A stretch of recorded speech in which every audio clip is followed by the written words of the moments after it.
संस्कृति का वैभव जग में सबसे न्यारा। जय भारत माँ, जय गीता माँ, जय भारत माँ, जय गीता। भारतीय संस्कृति का वैभव जग में सबसे न्यारा। ज्ञान और विज्ञान यहीं से सबने पाया सारा, सबने पाया सारा। कुछ भूलों से हारा फिर से जीते देश हमारा। गीता परिवार हमारा, गीता परिवार हमारा। जय भारत माँ, जय गीता माँ, जय भारत माँ, जय गीता माँ।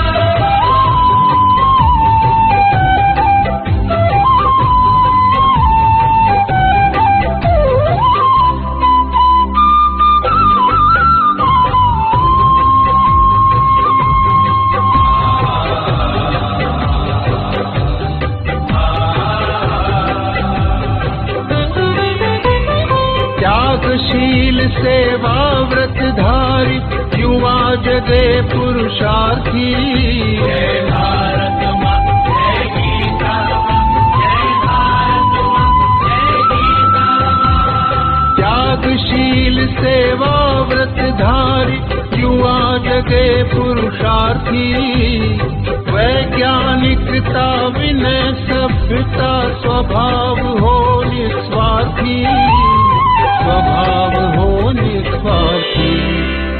देशभक्ति में तेजस्वी हो फिर समाज यह सारा। गीता परिवार हमारा, गीता परिवार हमारा। जय भारत माँ, जय गीता माँ, जय भारत माँ, जय गीता माँ।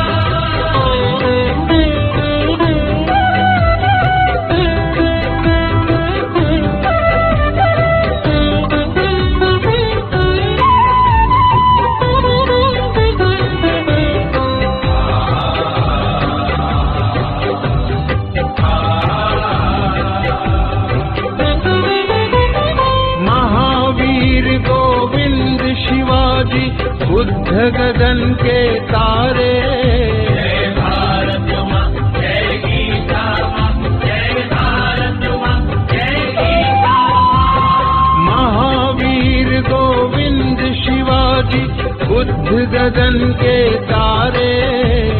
परंपरा की पुण्य चेतना उर में हम सब धारे, उर में हम सब धारे। बाल हृदय में उसे जगाकर जगे देश यह सारा। गीता परिवार हमारा, गीता परिवार हमारा। जय भारत माँ, जय गीता माँ, जय भारत माँ, जय गीता माँ।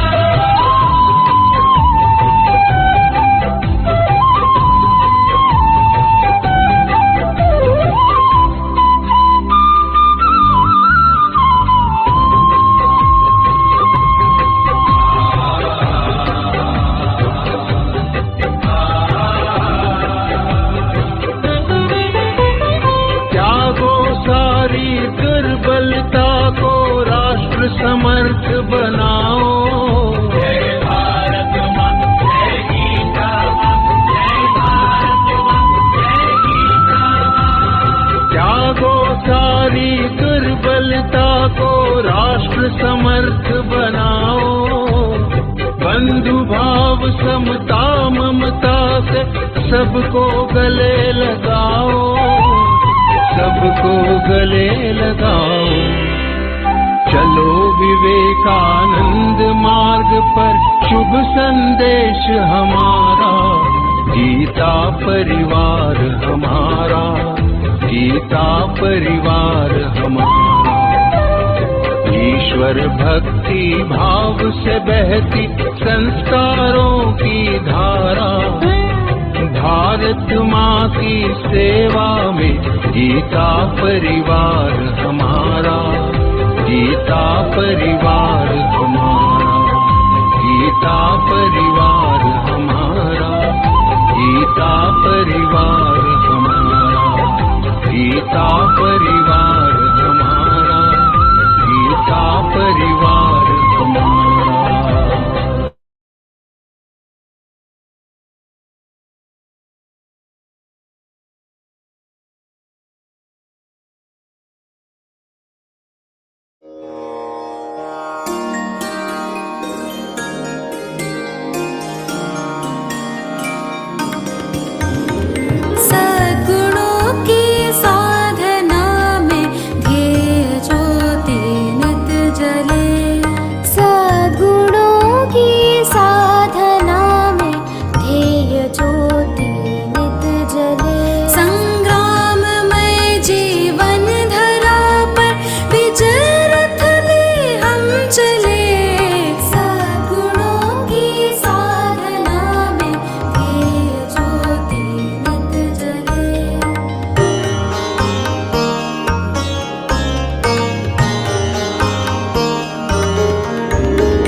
वदनं मधुरं नयनं मधुरं हसितं मधुरं हृदयं मधुरं गमनं मधुरम् मधुराधिपतेरखिलं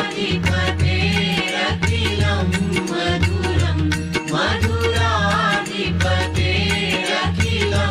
मधुरम्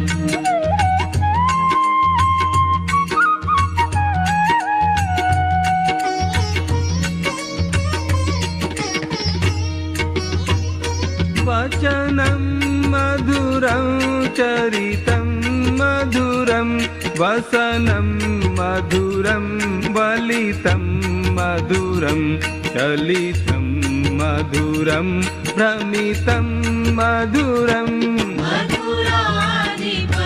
मधुराधिपतेरखिलं मधुरं मधुराधिपतेरखिलं मधुरम्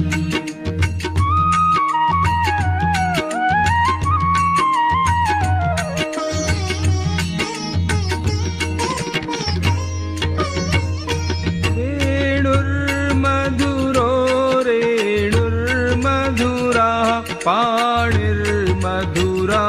पादौ मधुरौ नृत्यं मधुरं सख्यं मधुरम् मधुराधिपतेरखिलं मधुरं मधुराधिपतेरखिलं मधुरम्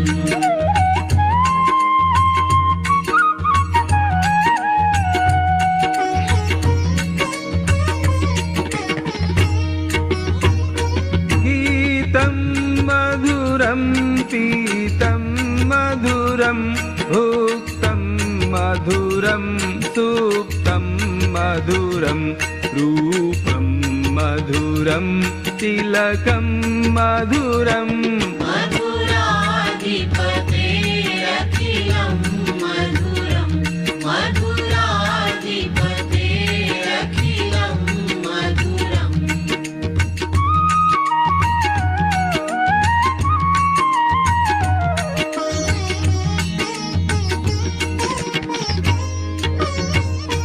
तरणं मधुरं तरणं मधुरं हरणं मधुरं स्मरणं मधुरं वमितं मधुरं शमितं मधुरम्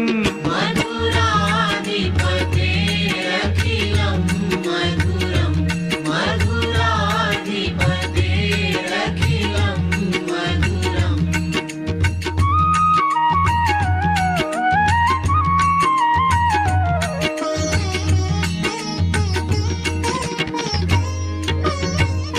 कुञ्जा मधुरा माला मधुरा यमुना मधुरा वीथी मधुरा सलिलं मधुरं कमलं मधुरम्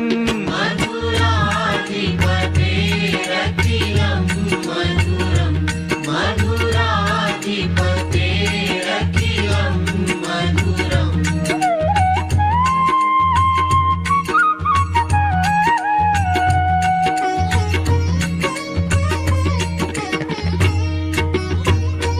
गोपी मधुरा लीला मधुरा युक्तं मधुरं मुक्तं मधुरं दृष्टं मधुरं शिष्टं मधुरम् मधुराधिपतेरखिलं मधुरं मधुराधिपतेरखिलं मधुरम्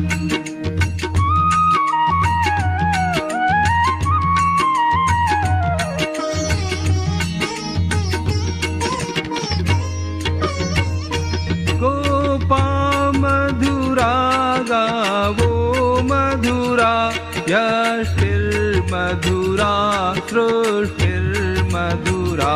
दलितं मधुरं फलितं मधुरम् मधुराधिपतेरखिलं मधुरं मधुराधिपतेरखिलं मधुरं मधुराधिपतेरखिलं मधुरं मधुराधिपतेरखिलं मधुरम्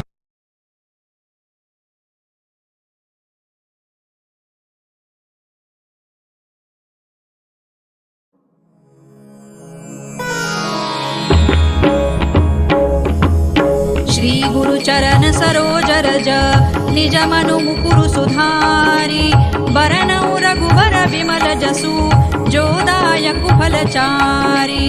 बुद्धिहीन तनु जानिके सुमिरो पवन कुमार। बल बुद्धि विद्या देहु मोहि हरहु कलेस विकार।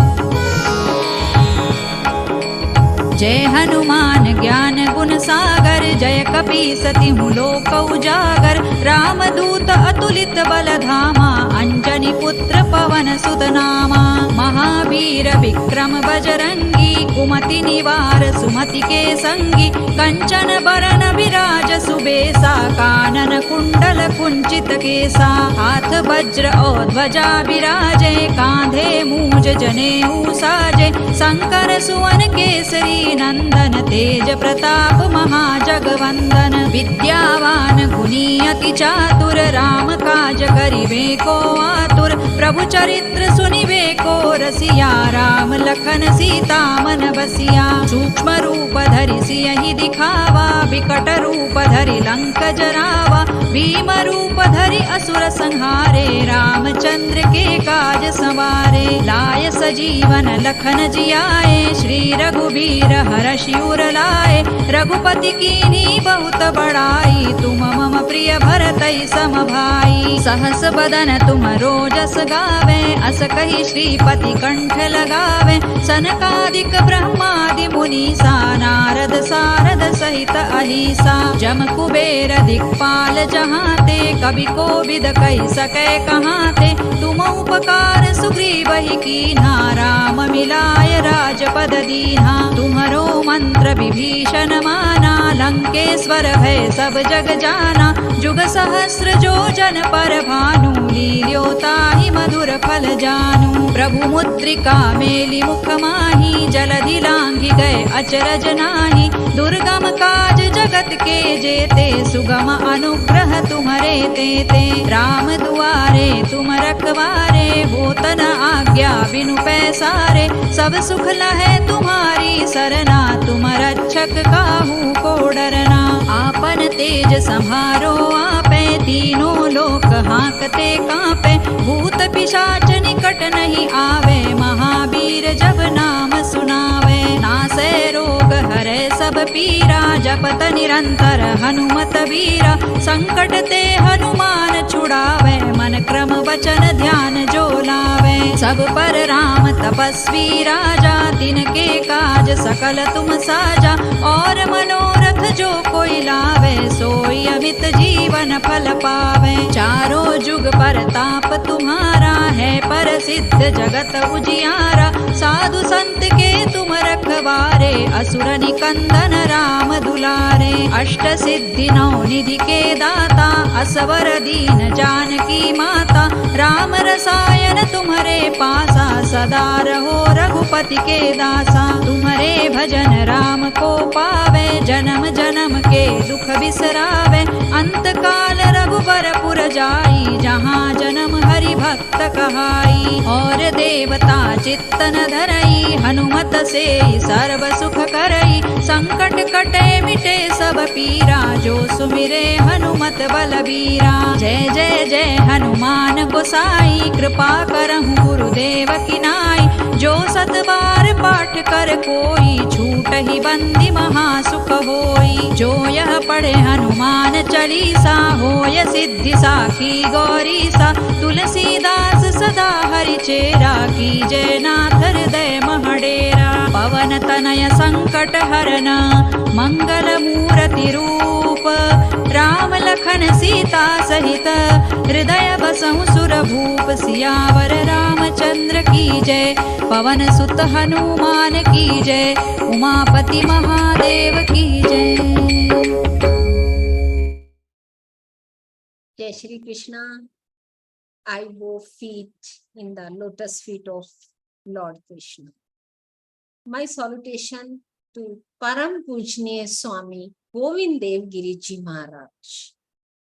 On the behalf of Geeta Parivar, myself Kiran Arora from Faridabad welcomes you all in yet another session of chapter 3rd, Karma Yoga. A prayer from heart connects us from the God. It gives us strength, joy, and comfort. Let's start our session by remembering God. And for starting prayer, I would like to call Jaya Ben Didi from Ahmedabad. She is BA B.Ed. She joined Geeta Parivar April 2021. She is Geeta Vrati also and giving Seva in Geeta Parivar as a trainer in L1 and L2. Didi welcomes you. जय Shri Krishna Jai Shri Krishna. वसुदेवसुतं देवं कंसचाणूरमर्दनं देवकी परमानन्दं कृष्णौ वन्दे जगद्गुरुं श्रीकृष्णौ वन्दे जगद्गुरुं जय श्री कृष्ण सर्वे ने Thank you very much, Didi. So much melodious voice. Deep Jyoti Parabrahma Deep Jyoti Janardanaha Deepo Haratu Me Papam Sandhya Deepa Namostute. I adore the light which destroys all my pain and darkness. For Deep Prajwalan, I would like to invite Darshan Bhaiya from Pune. He has done B Pharma from MIT Pune. He joined Geeta Parivar in May 2021. There is a long list of departments in which Bhaiya is offering Seva, as he is a trainer of L1 to L4 in tech management team, Vivechan Satra team, event team, creative writing team, admission team, and he is also a batch coordinator. Gee, it's a time for Deep Prajwalan.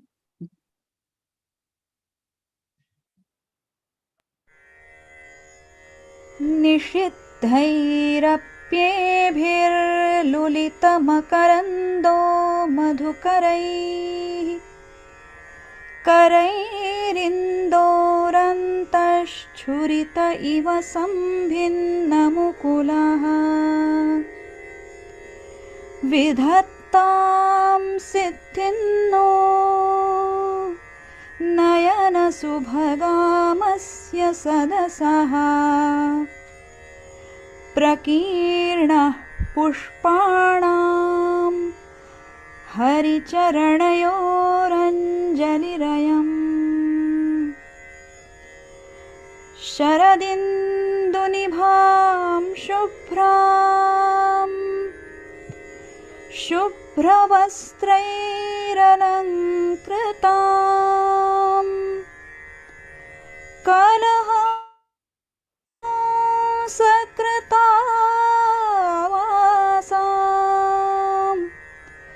वरदां Sharada नुमः वरदां Sharada नुमः. Thank you very much, Bhaiya. Now it's a time for the most anticipated part of the session. And our speaker for today's session is Vikas Vaidya from Pune. He is a mechanical engineer. He is NRI for 12 years and traveled around the world. He owned a small IT company in Pune. He is giving Seva in Geeta Parivar as a trainer from L1 to L4, trainer training session, trainer selection, and also a Vivechan Satra of Geeta and Vishnu Sahasranam. He is a Geeta Vrati also and has given the Geeta Kanthasth exam, Shringir Pit. I thank Vikas Bhaiya and I am honored to welcome Vikas Vaidya ji. जय Shri Pranam Krishna. Bhaiya, Pranam Bhaiya. वसुदेवसुतं देवं कंसचाणूरमर्दनं देवकी परमानन्दं कृष्णं वन्दे जगद्गुरुं पूज्य स्वामी जी के चरण कमलों में कोटि कोटि नमन। We are studying अध्याय 3rd. Last time we did up to श्लोक number 22. We start from that. Slok 22 was न मे पार्थास्ति कर्तव्यं त्रिषु लोकेषु किंचन नानवाप्तमवाप्तव्यं वर्त एव च कर्मणि. So Paramatma said in that shloka that there is nothing, there is no prescribed duty for me in any of the three lokas, Swarga, Prithvi, Patal. I have no prescribed duty whatsoever. Arjuna, there is nothing that should be achieved and that is not achievable for me. Nana Vaptama Vaptavya. But even then, I engage myself in karma, in doing the action. Now, why does the God do it? When he has nothing to gain, nothing to lose, he has no prescribed duty, even then he still keeps doing his karmas. Why? That Paramatma is replying in this shloka, today's first shloka, 23rd. Yadi yahanna varteyai jatu karmanya tandritaha mama vartmanu vartante manushya partha sarvashaha. Yadi means same like we say in Hindi. If aham, I, varteyam, engage, jatu, at any time, karmani, the prescribed duty, the karmas. Atindrata means carefully, with concentration, with focus, with great care. Anuvartate is to follow. Manusya, all the men. Sarvasha, in all respect. Partha is calling for Arjuna. So Paramatma says in this shloka that why I do all the karmas, though I have nothing to gain in this world, any of the three lokas, there is nothing which I have to achieve and it is not achievable for me. I have no duty, even then I do karma. Why? Because if I ever fail to engage myself in carefully performing the prescribed duties, that means if I stop working, I don't do anything, then there will be a big chaos. It will cause a big chaos because all the men would follow my path. And if I don't do anything, obviously, they will also not do their prescribed duties.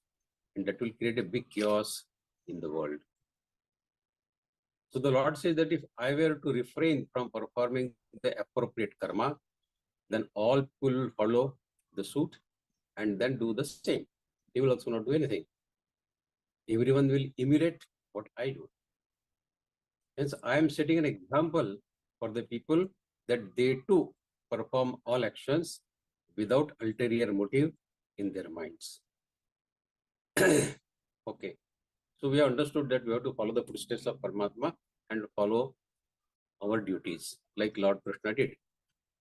Now the question to the human mind like us, sometimes we think very funny, So the questions may come to our mind is, should we do all that Krishna did? What did Krishna do? We know the stories. Stealing the butter, stealing the clothes of gopis when they were taking bath in the river, or having 16,000 wives. Is that all we should do to follow Krishna? Okay. There are some misconceptions about all these stories which we need to clarify. There are 2 points. First, about the gopis. Krishna would return the clothes of those gopis on the condition that they would never take bath like this in the river. It was not appropriate for girls to take bath in the river like this. It's not in line with the social practice. It's not in line with the social ethics for girls to take bath like that in the river. So it was to teach them a lesson that he would do that act. No other intention. Secondly, all the gopis had surrendered themselves at the feet of Lord Krishna, and their mind and heart were completely immersed in chanting the name of Shri Krishna. The Lord's name would resonate in their heart with every heartbeat of theirs, day and night. So this was the relationship between Krishna and those gopis. They were all fully devoted devotees of Lord Krishna. And about those 16,000 wives of Krishna, about which we keep listening to the stories, all those 16,000 ladies were rescued from the shackles by Lord Krishna, and they were given the refuge.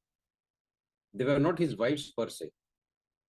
Hence, Before thinking of emulating Krishna's behavior, first think of acquiring his attributes, his gunas, which had made him so dear to all his gopis. First become Krishna. Don't just think of selectively imitating his behavior. What you want, you will follow. What you will not, you don't want to follow. Not that way. Try to get his attributes in us first, and then talk about Krishna and Krishna's behavior. Understand Krishna first very well. And yes, he would steal the butter. But from whom? From those people who would send him fervent invitations, not verbally, but through mind. Lord Krishna, please visit our place, please visit our place, please visit our place. Mentally, through mind. This was like telepathy. They would request Krishna to visit their house. And stealing butter was just a delightful pretext for visiting their house. In this shloka, Paramatma says, Mavartmanu vartante manushya partha sarvashaha. This expression, in fact, has a very, very deep meaning for all human beings. Lord says that those who follow his path deserve to be called as human beings. Mama vartmanu vartante manushya. Those who follow me, they deserve to be called as manushya. While those who waste their time in worldly pleasures, sense gratification only, they do not deserve to be called as human beings, even though they may be having human body or human garb. So, Mama Vartmanu Vartante Manushya, those who follow me, they can be called as human beings. Rest cannot be. So, we find this way of following Lord Krishna little difficult. Not little, very difficult. Why difficult? Because the God loves equally and impartially. Can we do that? We differentiate between our children and the children of our neighbors. God protects saints and sattvic and devotees. Paramatma takes avatar when and what does he do? Paritranaya sadhunam vinashaya chadushtanam dharma samstha padarthaya sambhavami yudevi. This is the duty of God, to protect saints, sattvic and devotees. And what we do? We join those people who keep criticizing and making fun of these very people. In the crowd, when these people are criticized, we are mute spectators. In fact, we also add a sentence in that criticism. But we get scared in front of all baddies or evildoers, whom we should really criticize. But in front of them, we keep mum. We get scared. Is it the godlike behavior? So can we really emulate Krishna with this kind of behavior? Geeta being an extract of Vedas and Upanishads, we need to understand it well and try to imbibe this divine message in our day-to-day behavior. You see, in the society, God is emulated by the enlightened first. People who are enlightened, Jnani, they have understood what is God, what is self. They have understood. Those enlightened people, they follow the God first. And then these enlightened people are emulated by the intelligent people in the society. Because intelligent people, they know that these people are enlightened people and what they do, we should follow them. So intelligent people in the society, they follow the enlightened people. And then intelligent people are emulated by the educated people in the society, because educated people know that who is the intelligent in this society. So they emulate the intelligent people. And the common people like us, they common masses, they follow the educated people. Paramatma expects the world to behave exactly like this. People should follow the people who are above them. Common people follow the educated, educated follow the intelligent, intelligent follow the enlightened people, like that. So this is the message Paramatma is giving in this shloka. We go to next shloka now.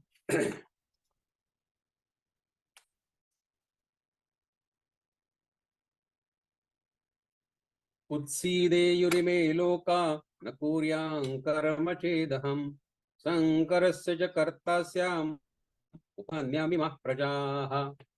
Utsideyu. Utsideyu means to destroy, get ruined. Ime is all this. Loka is the world. Kuryam Kuryam is I perform. Sankarasya.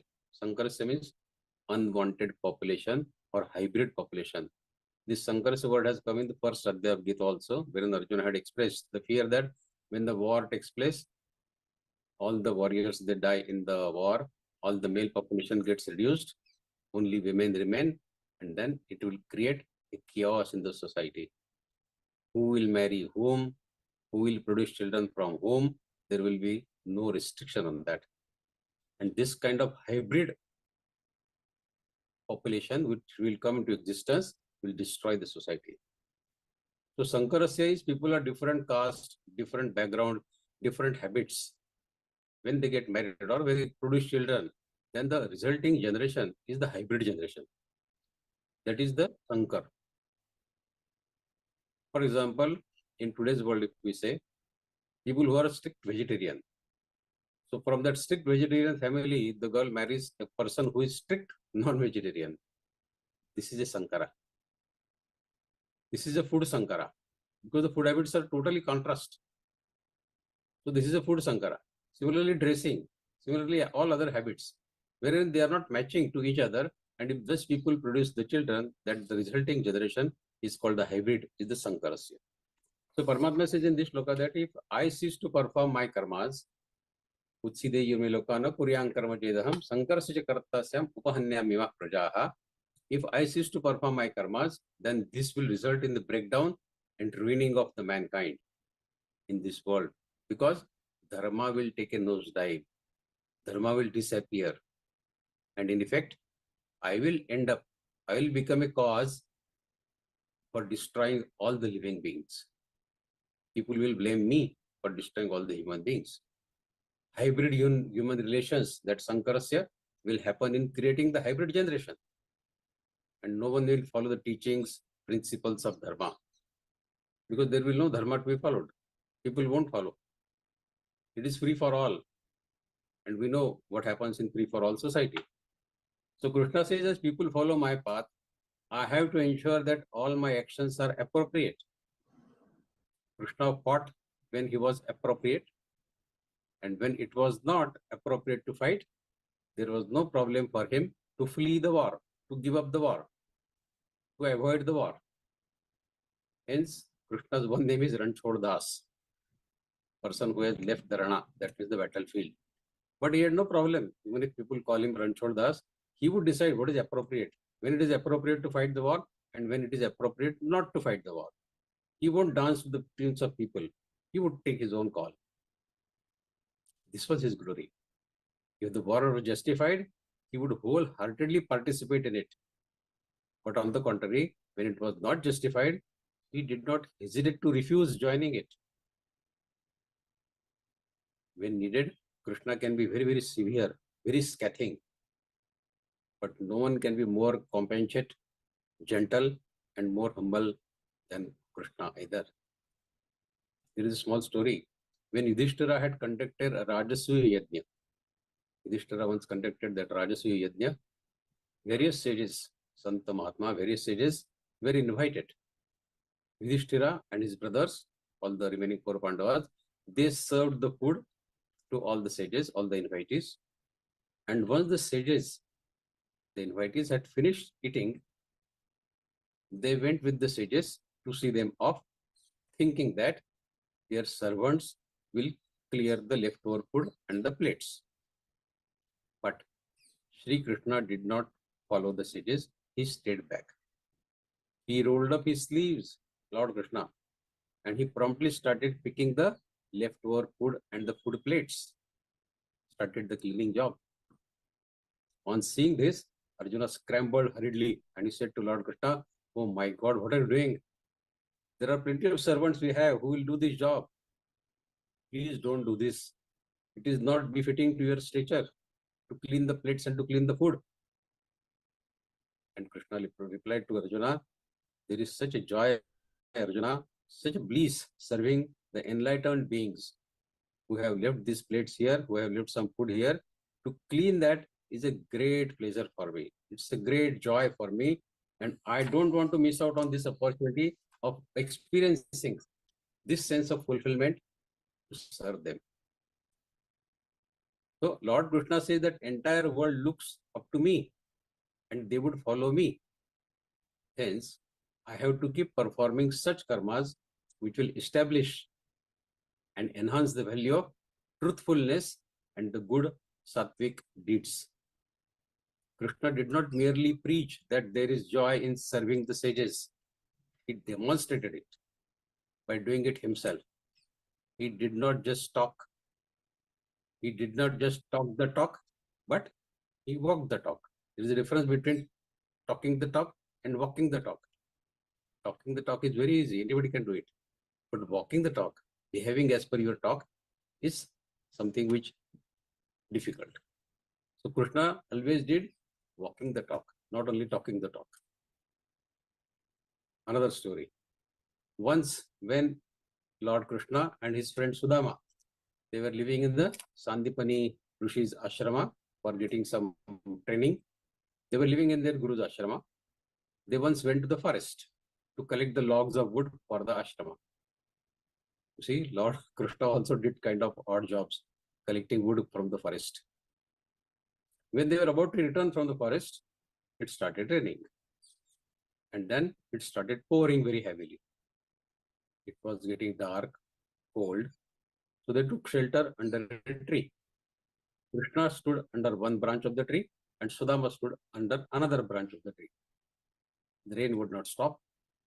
They were totally drenched, feeling cold, feeling hungry now. And Sudama somehow could not control his hunger. And he had some chana. Chana means that Bengal gram, what we call it. So he had some chanas with him.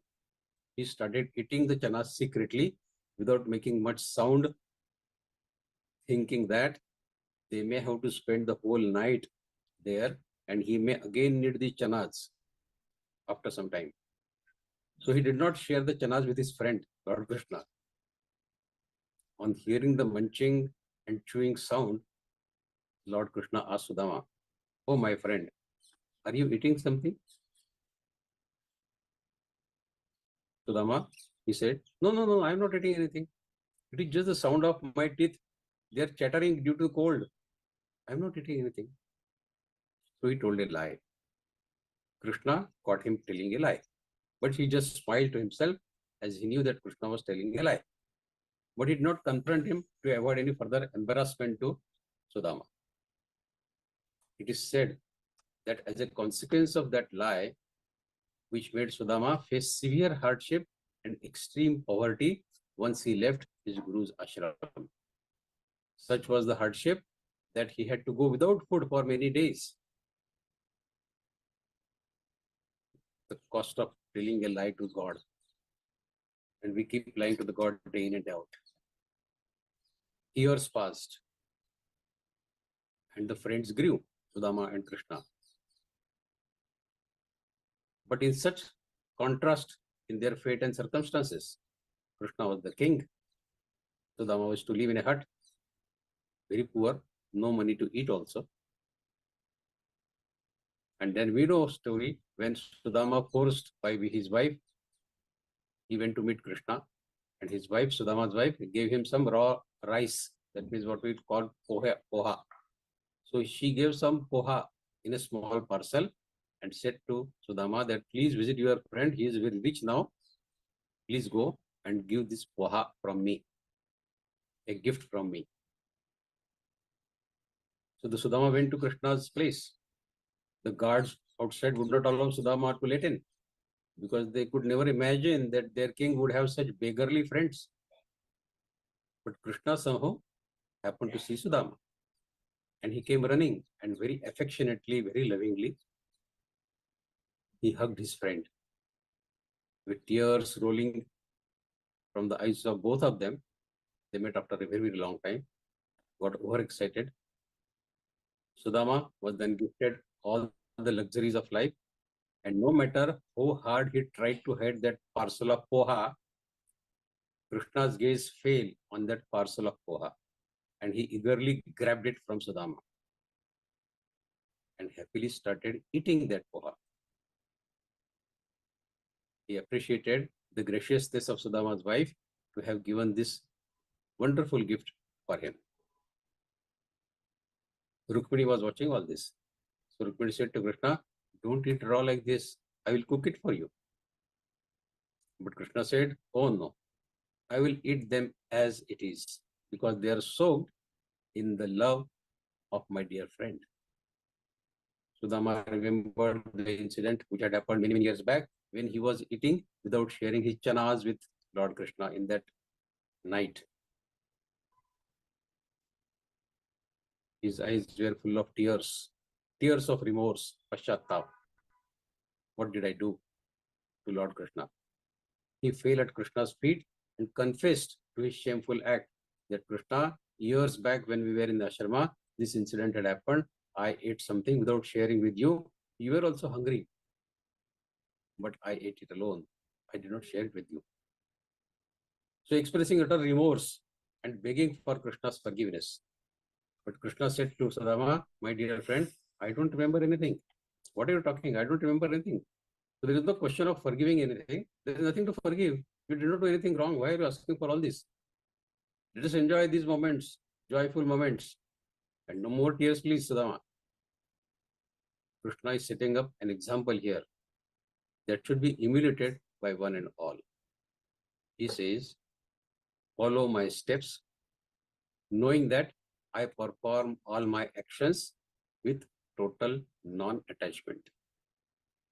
I am neither in bond of attachment with a friend, nor in bondage of aversion with my enemy. I live totally in the present moment. And I am completely there for whosoever is there with me at that moment. When he met Sudama, Krishna hugged him and wept.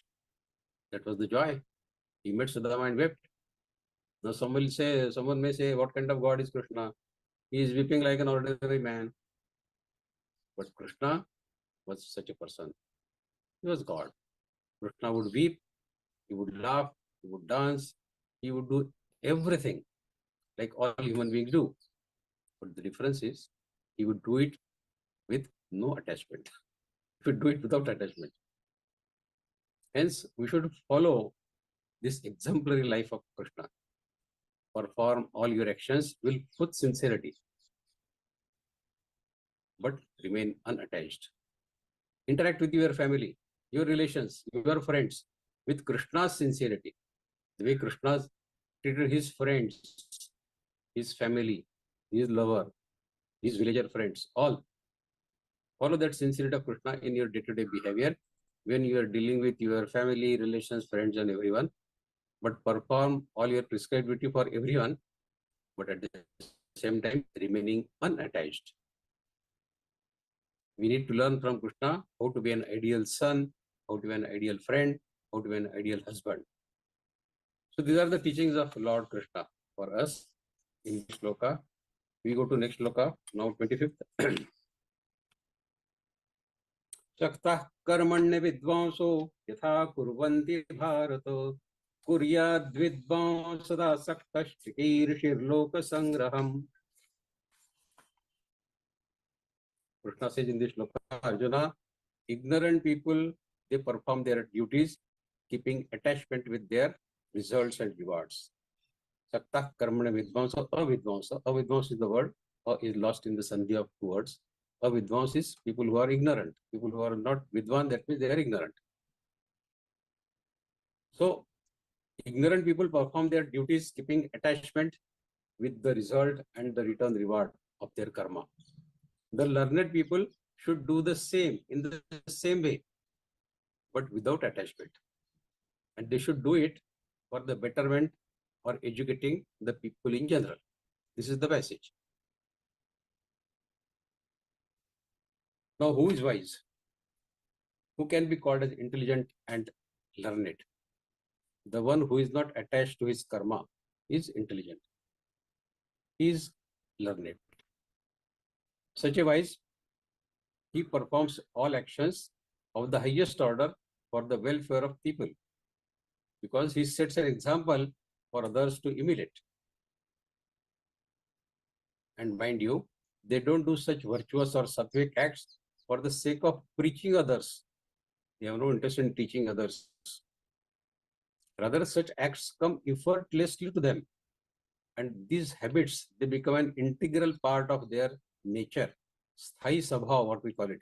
They don't want to artificially bring it.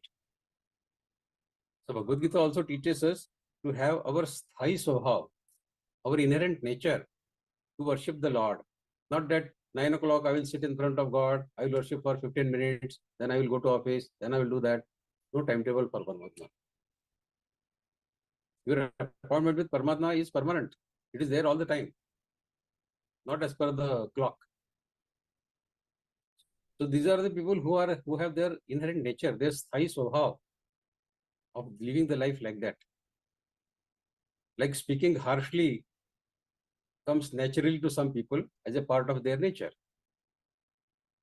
And if such an individual even tries to speak politely, it will appear artificial. Because normally people know he speaks very arrogantly, very harshly. So if he even if tries to speak very politely, people will make it out that he is making an acting. On the contrary, the one who is sweet-natured always talks sweet. If such a person were to force to use some bad abusive language, even the verbal abuses will sound like sweet music to the ears. Because that is the way he speaks. That is the way he speaks, and that is the way people understand him.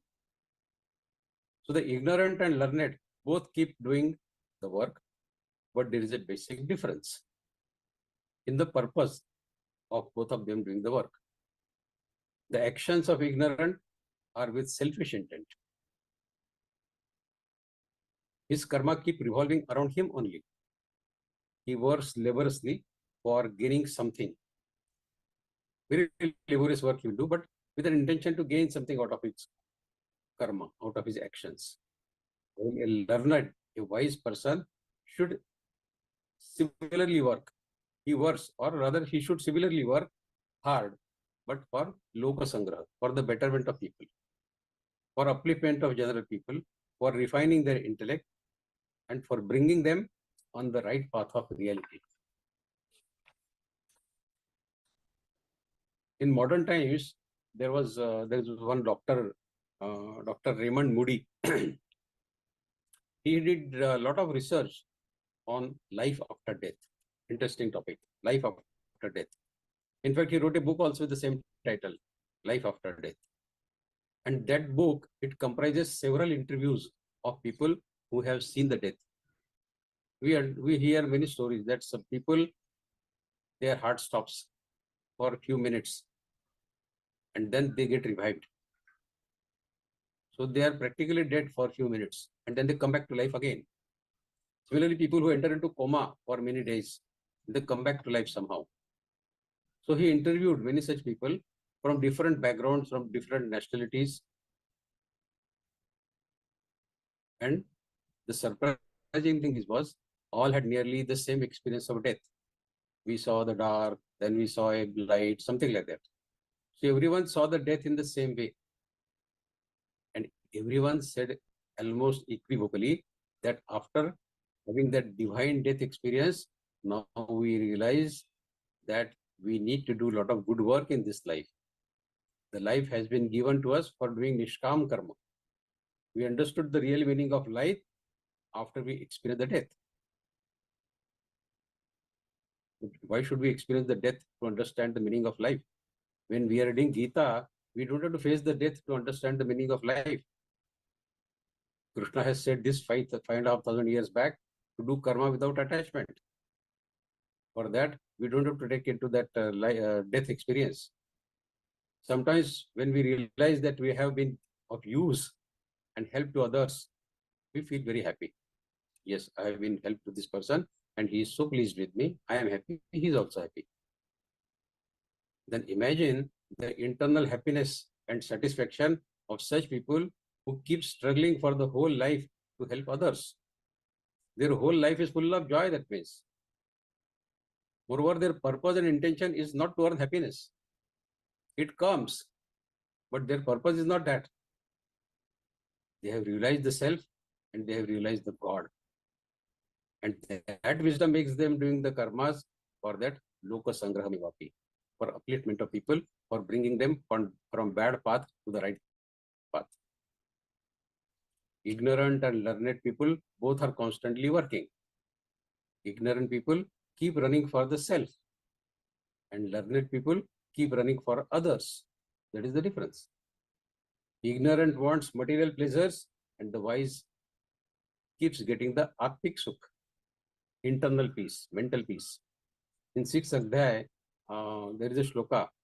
Arurukshormuneryogam karma karanamuchyate yogarudastasaiva shamak karanamuchyate. There are two types of yogis explained in this shloka, Aruruksha and Yogarud.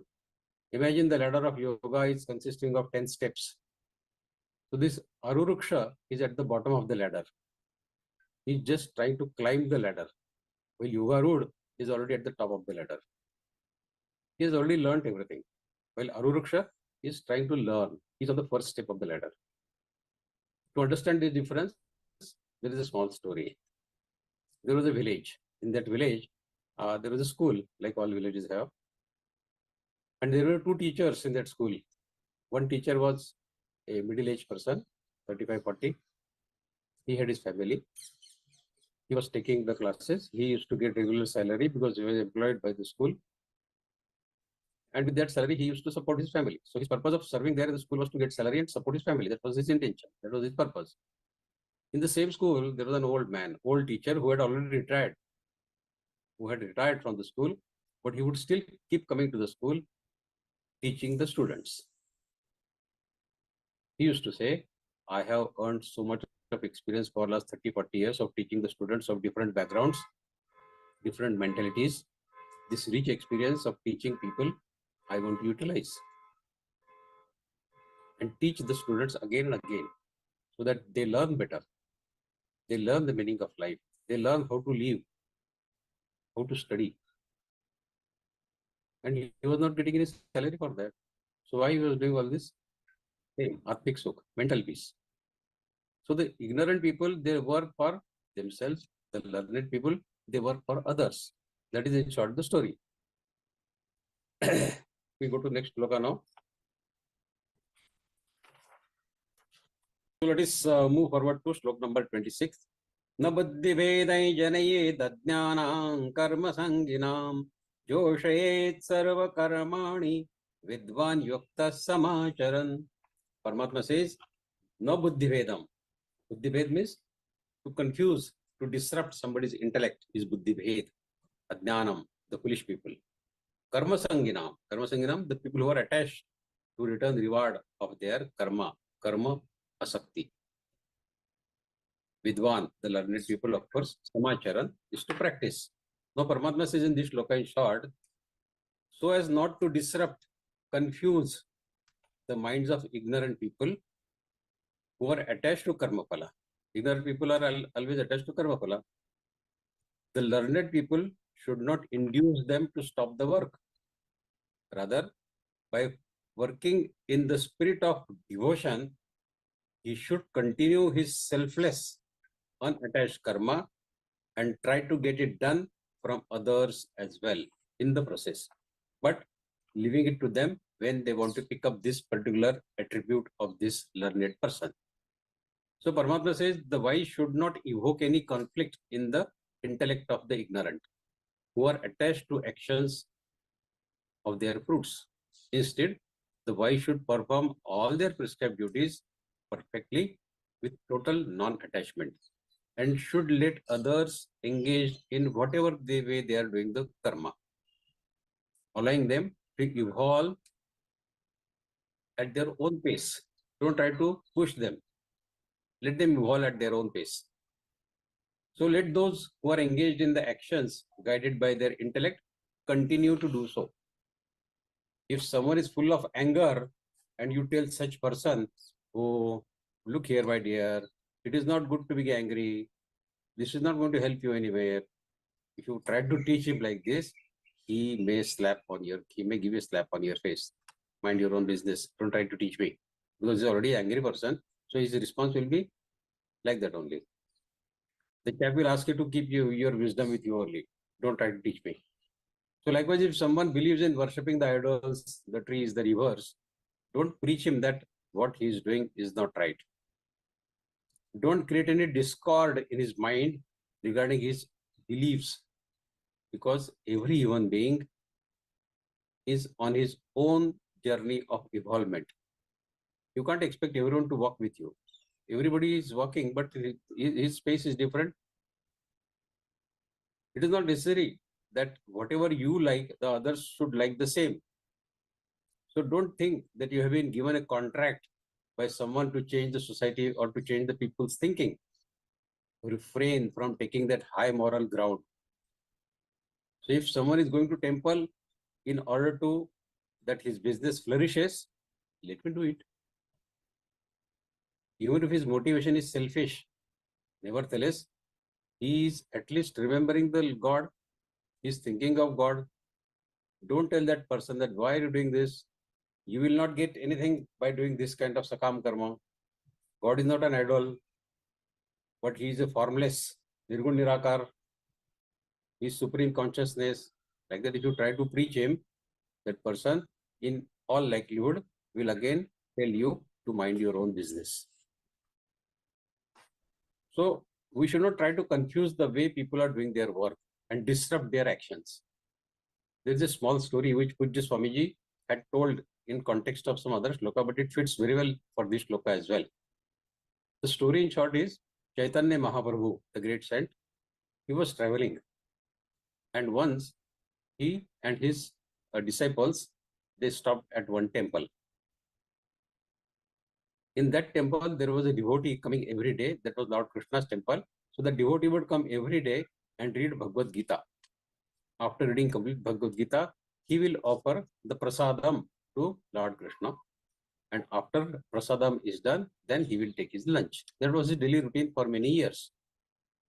One day, when he was reading Gita as usual, at the same time, this Chaitanya Mahaprabhu and his disciples were staying in that temple. So one disciple of Chaitanya Mahaprabhu, he was passing nearby from that fellow who was reading the Gita.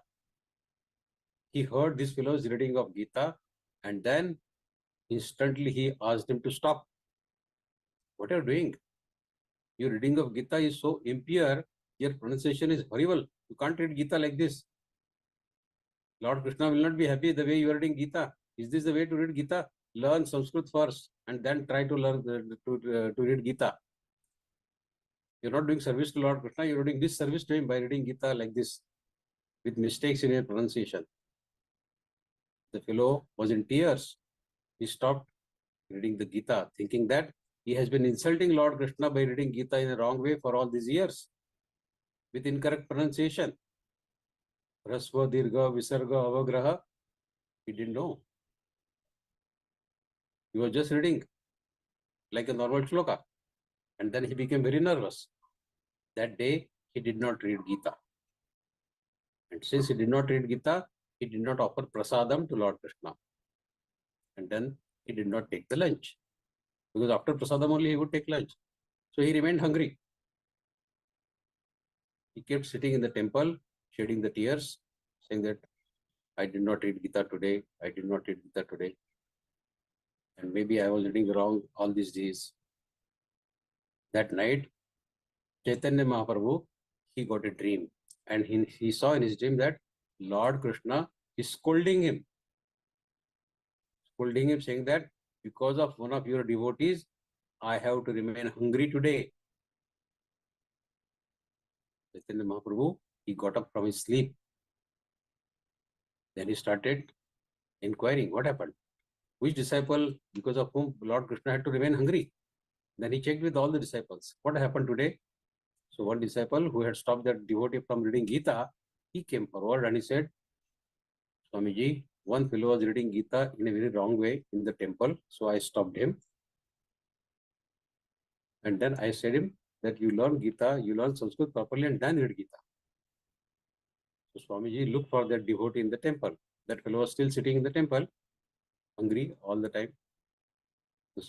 Chaitanya Mahaprabhu asked him, have you had your lunch? No, because I did not read Gita, I did not offer prasadam to Lord Krishna, so I did not take lunch. So Chaitanya Mahaprabhu, he profusely apologized to him, saying that you are the true devotee of Lord Krishna. Because you did not take lunch, Lord Krishna remained hungry. Then he scolded his devotee, his disciple, saying that never interfere in the devotion of these people. His devotion is of much higher standard than what my or your devotion is. His devotion is of such standard that Lord Krishna remained hungry because of him. Because he did not eat, Lord Krishna also did not eat. That is the devotion. That is the love. So in short, the story conveys to us. Then Chaitanya Mahaprabhu of course told him that you complete your Gita reading the way you do every day, offer your prasadam so that Lord Krishna will also eat and then you also eat. Then he of course admonished his disciples saying that never do this and all that. So the moral of the story is refrain from trying to convince others to follow your way of saying prayers. They end up stopping whatever they were doing.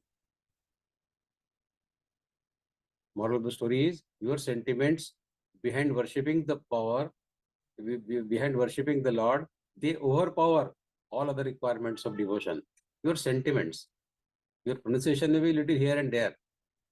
In Gita Parivar, we try to teach the perfect pronunciation so that you pick up the right pronunciation. But devotion is, Paramatma says, more important than your Rasva and Dirgha. That does not mean, of course, we should read the Gita wrong way, but this is just the story which I wanted to share with you. Okay, we go to next sloka now, slok number 27. Prakruteh kriyamānāni guneh karmāni sarvashah ahankara vimūಢātma kartāhamiti manyate. Prakrute. Prakrute is the material nature. Prakriti. Kriyamānāni. Kriyamānāni, the karmas to be done. Guneh. Guneh, by the gunas, the modes. Mode of goodness, mode of passion, and mode of inertia. That is sattva, rajo, tamo. Sarvashah, all kinds of. Ahankara vimūಢ. Person who has become mood, who has become bewildered by his false ego, trapped in his thoughts due to his ahankara, is ahankara vimūఢ. Aham is I, of course. Manyate means to think. Paramatma says all actions, karmas are influenced by three gunas. Which three gunas? Of Prakriti, Sattva, Rajo, Tamo. Mode of goodness, mode of passion, and mode of ignorance or mode of inertia. Sattva, Rajo, Tamo. These three gunas are of Prakriti, the nature. And the ignorant ones, deluded by the false identification with body, that Sharir is me, they think that I am the doer of all actions. This is the meaning of this shloka. Now you act as per your innate instinctive nature. What is there inside you, you act as per that.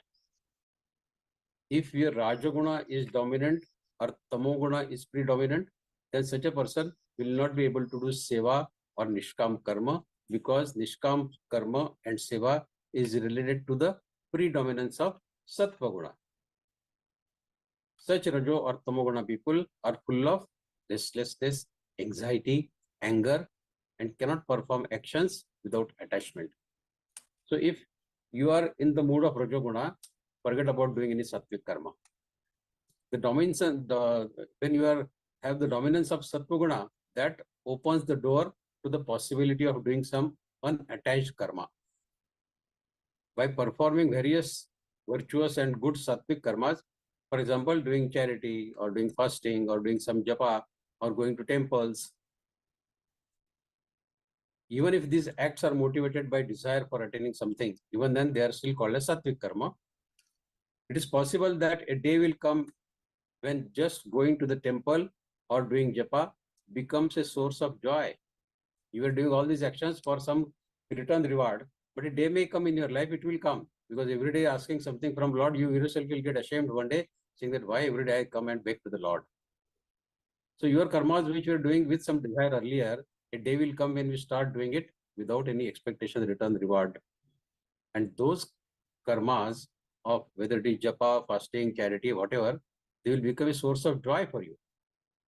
Then the person starts doing these acts not for fulfillment of any desire, but because they become a source of joy for him. Thus, even though a person starts off by doing sakam karma, by virtue of sattva guna in him, a day will come when he will enter the world of nishkam karma, where all the actions will be performed with complete non-attachment. Hence, keep on performing your virtuous, good sattvic karmas and do your spiritual practices, because this will change the constitution of your prakriti. If your prakriti was earlier Rajasi or Tamasi, it will keep shifting to Sattvic. So keep doing your Sattvic virtuous karma. And once that happens, the strength of your virtuous or Sattvic deeds result in minimizing the effect of your previous mid deeds. Previous Papa karmas will be reduced when the Sattvic dominance in you increases.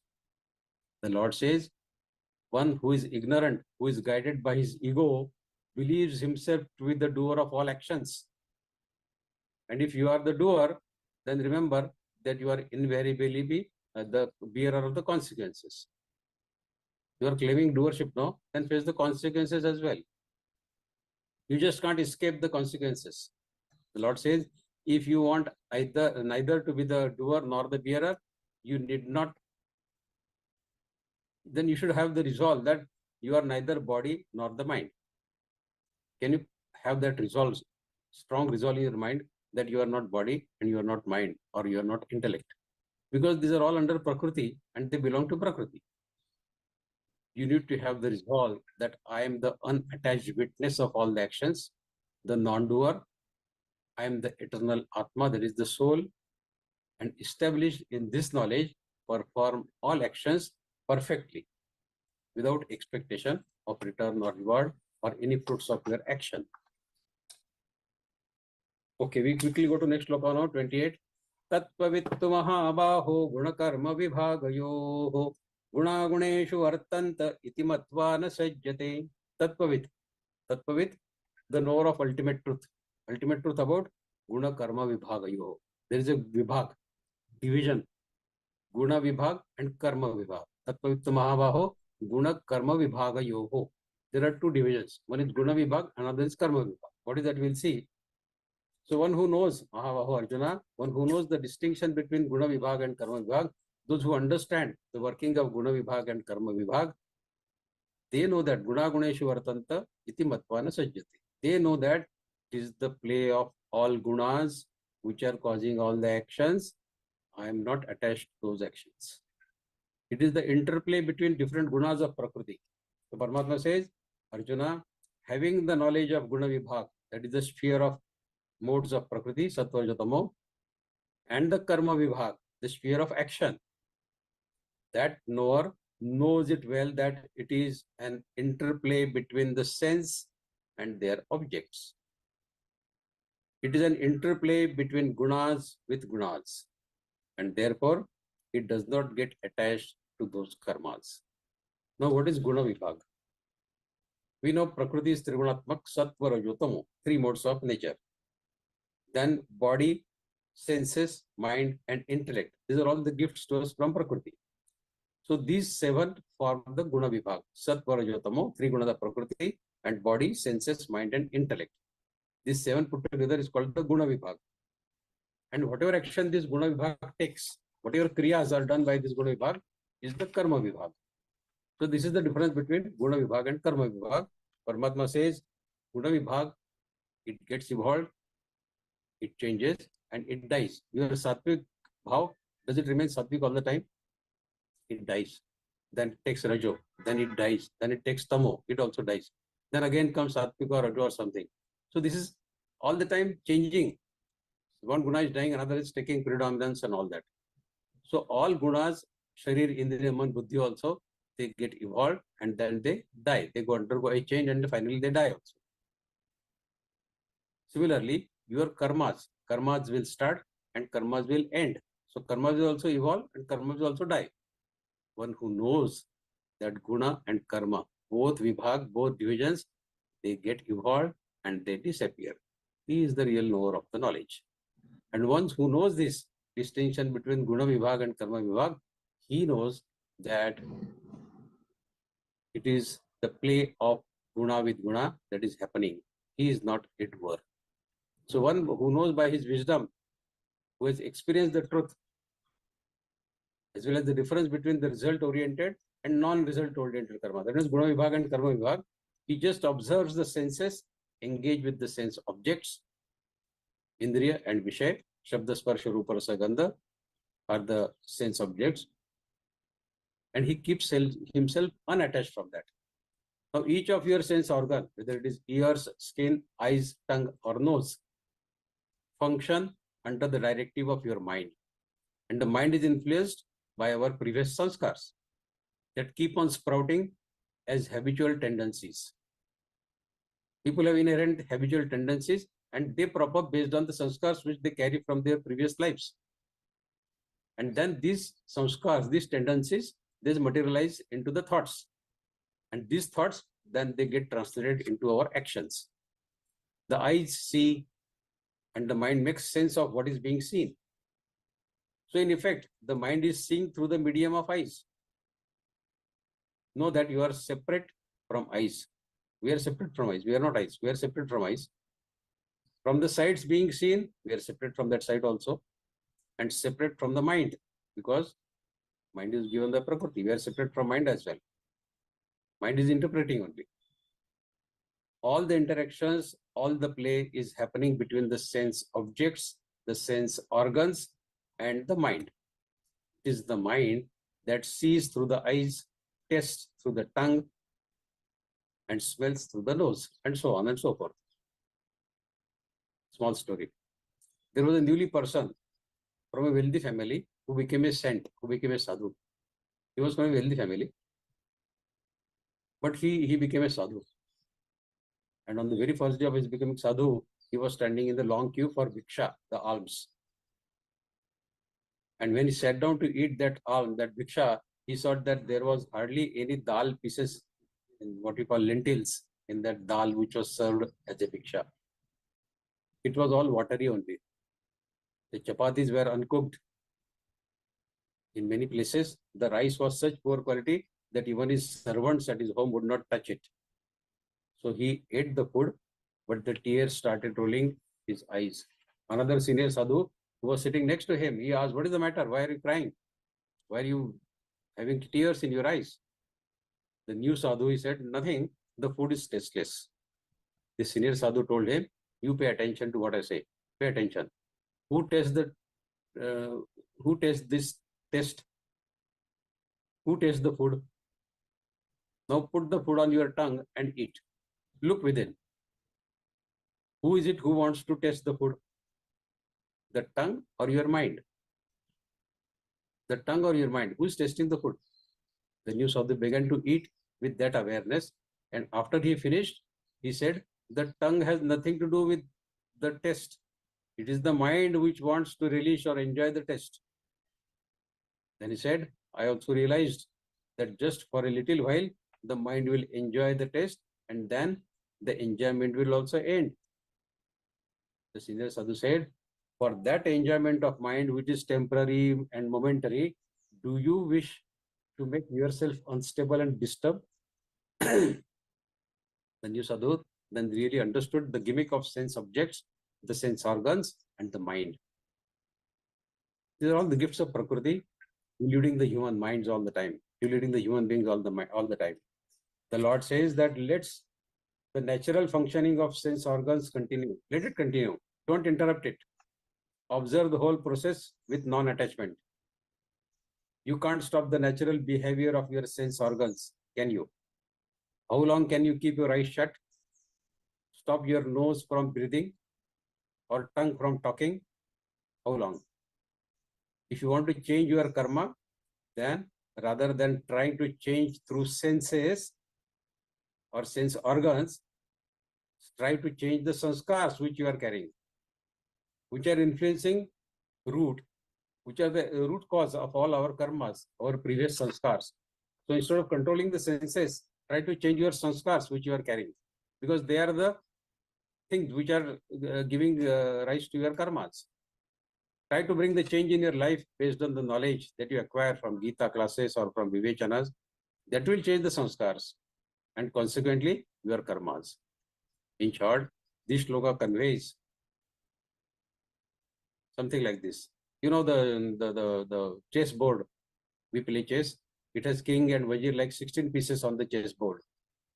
Those pieces are mood, ignorant people.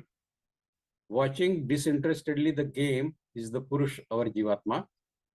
And the one moving these ignorant pieces is Paramatma. Ignorant one gets engrossed in the game. Paramatma keeps them playing. And the one who considers this as none of his business and watches undisturbedly with no attachment, like a Sthita Prajna, is a superior, is Shrestha. That person is Shrestha. Now, this particular phrase of Guna Guneshu Vartanta, that means Guna are playing with Gunas and the actions are happening. We are not the doer. Interesting example of this Guna Guneshu Vartanta is the match of WWF, what we see on TV many times. I have not seen it for many years now.